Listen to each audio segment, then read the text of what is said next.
महाराष्ट्राचे शिल्पकार दिवंगत यशवंतराव चव्हाण तसेच किसनवीर अशा थोर नेत्यांच्या मुशीत तयार झालेले आणि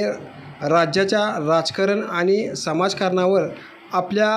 कर्तृत्वाचा ठसा उमटवणारे माजी मंत्री व काँग्रेसचे ज्येष्ठ नेते प्रतापराव भोसले यांच्या पार्थिवावर भुईंज येथील त्यांच्या शेतात शासकीय इतमामात अंत्यसंस्कार करण्यात आले। यावेळी पालकमंत्री शंभूराज देसाई, खासदार श्रीनिवास पाटील, काँग्रेसचे ज्येष्ठ नेते उल्हास पवार, आमदार बाळासाहेब पाटील, आमदार मकरंद पाटील, आमदार जयकुमार गोरे, माजी आमदार आनंदराव पाटील, भाजपचे जिल्हाध्यक्ष धैर्यशील कदम, काँग्रेसचे जिल्हाध्यक्ष डॉक्टर सुरेश जाधव आदींनी शोकसभेपर संवेदना व्यक्त करून श्रद्धांजली वाहिली।